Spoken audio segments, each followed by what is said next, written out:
네, 안녕하세요. 마감 클래스 이강무 전문가입니다. 자, 역시나 미국과 중국의 이야기는 쉽지가 않은 것 같습니다.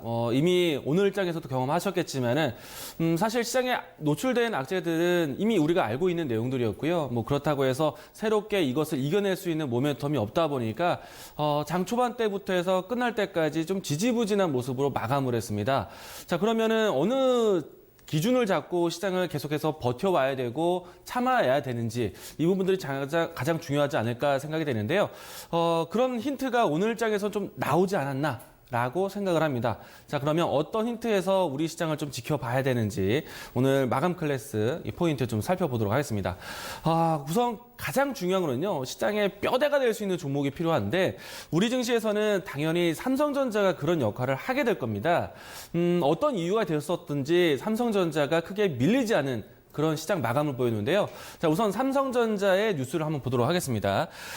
우선은 주말 동안에 이 미국과 중국의 국가 대 국가에 대한 이야기에서요. 이제는 뭐 구글과 화웨이, 뭐 기타 등등의 기업 대 기업의 뉴스로 이제는 조금 이제 디테일화 됐습니다. 자, 그래서 이 문제가 앞으로 미국과 중국의 이 무역 분쟁이 계속 이어지는 것이 아닌가에 불안감을 가지고 있는데 이 안에서 삼성전자가 좀 반사이익은 될 수 있다라는 기대감에서 오늘 반등을 좀 했습니다. 자, 우선은 화웨이, 구글, 뭐 삼성전자 이 전체적으로 해서 안드로이드 기반으로 해서 이 전 세계 스마트폰 시장을 점유율을 가지고 있었는데 구글과 화웨이에 대한 이런 좀 불미스러운 이 결렬의 모습이 안드로이드 폰 시장에 대한 시장 모습들이 조금 달라질 수 있다. 물론 이게 삼성전자도 악영향이 될지 뭐 오늘 나온 것처럼 반사이익이 될지 차후에 좀 더 지켜봐야겠지만 우선은 이 화웨이의 문제가 또 중국과 미국의 이 분쟁이 우리나라 기업에 조금은 반사이익이 날 수 있다라는 이야기가 되면서 반등이 좀 나왔습니다. 자, 어찌되었든 삼성전자가 오늘 반등했다는 포인트가 상당히 그래도 우리 시장을 좀 버틸 수 있지 않을까 예상을 해보고 있는데요. 자, 이 모습은 우리 지수 차트하고요. 삼성전자 모습 보면서 한번 이야기 드리도록 하겠습니다. 자, 우선 코스피와 코스닥 양시장에 좀 차별점이 나왔습니다. 결과적으로는 양시장이 모두 다 하락 마감을 했는데 지수 장중의 모습들은 조금 차별화가 있었죠. 자, 우선은 코스피의 이 마감 모습인데요. 일봉 상태로 해서는 마이너스 약보합권에서 마감을 했습니다. 분봉의 모습 보도록 하죠. 일단 분봉에서 모습 보시면요. 오전장까지는 계속해서 플러스권 유지를 해주었습니다. 그런데 오후장 되면서 결국에는 코스피도 하락 마감하는 이 추이가 밀리는 모습으로 마감이 되었는데요. 코스피와 코스닥을 비교해 보면은 상당히 차별점이 큽니다. 코스닥은 이 양봉의 순간이 상당히 짧았었고요. 장중 내내 음봉 그리고 또 하락 추이에서 결국에는 마감까지 계속 이 전강 후약으로 밀리는 시장 투자 심리가 밀리는 모습으로 마감이 되었었고요. 일단 코스피와 코스닥의 이 시장 추이를 만들었던 가장 큰 요인은요. 삼성전자의 역할이 컸습니다. 우선은 오늘 코스피의 장중 추이를 보시면은 플러스권에서 계속 유지가 되었다가 외국인의 매도가 하락 전환되면서 빠지게 되었는데요. 이 모습이 삼성전자와 유사하게 빠졌다라고 보시면 좋을 것 같고요. 다만 이제 삼성전자의 이 포인트 일봉 차트를 보게 된다면요. 장중에 플러스권을 꾸준하게 유지가 되면서 일단 일봉 상태에서 플러스로 마감을 했습니다. 일단 이 삼성전자가 중심 종목이 될 수 있기 때문에 삼성전자가 전체적인 시장의 방어 역할을 했고요. 만약에 삼성전자가 이 하단에 42,000원, 41,000원 선에서 지수 저점을 만들게 된다면은 지수에 대한 하방 지지력 기대감도 나타나지 않을까. 삼성전자 따라서 코스피 지수가 브레이크를 잡고요.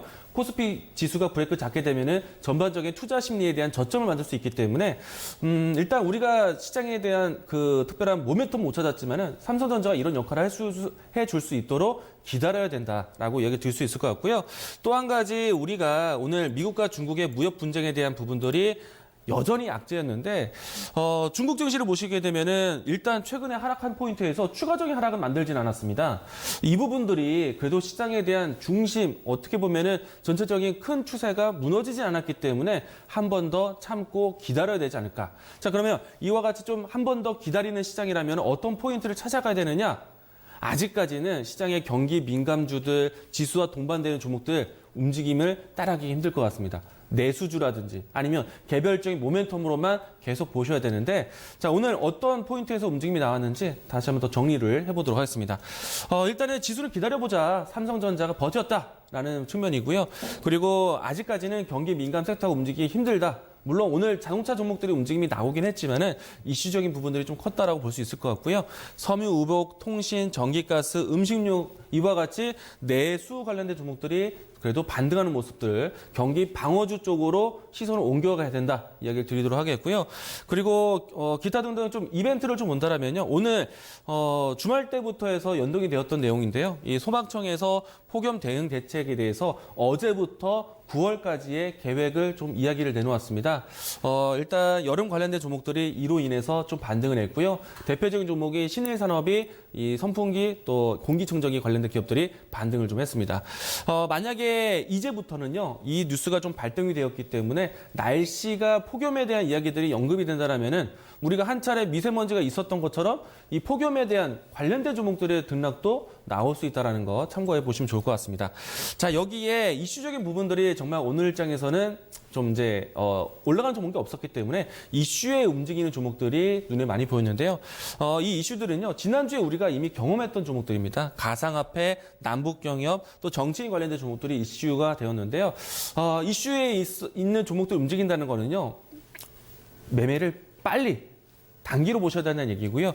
그리고 이런 이슈는 좀 단발성이 그칠 수 있기 때문에 오름세가 나왔을 때는 차익을 빨리 챙겨야 된다. 좀 발빠른 매매가 필요하다는 시장이다라는 거 이야기 드리도록 하겠습니다. 자, 일단 오늘 시장에 대한 부분은 이렇게 정리해 보도록 하겠고요. 역시나 시장에 대한 눈높이는 조금은 길게 가져가는 것이 아니라 좀 짧게 가져가야 된다는 거 오늘 여실히 또 보여주었습니다. 자, 내일장에 대한 준비를 해보도록 하죠. 이번 주 주간을 좀 예상을 해보면요. 여전히 미국과 중국의 무역 분쟁, 무역 합의, 이와 같은 번복되는 뉴스가 계속 나올 것 같습니다. 안 좋을 때 앞으로 나오고요. 또 합의가 될 것 같으면 또 좋은 뉴스로 해서 시장 풀이가 되지 않을까 생각이 되고 있고요. 이런 기조에서 중심 종목들이 자리를 지키면서 지수가 계속해서 하단 지지를 나오는지를 테스트하는 과정이 나올 것 같습니다. 자, 일단 이와 같은 뉴스들을 계속 번복이 될 것이라는 것. 그러면은 시장에 대한 관점이 저점 인식이 빨리 나올 수 있는 섹터 혹은 방어적인 섹터, 내수주, 그리고 이벤트, 모멘텀, 짧은 이슈에 보셔야 된다는 것.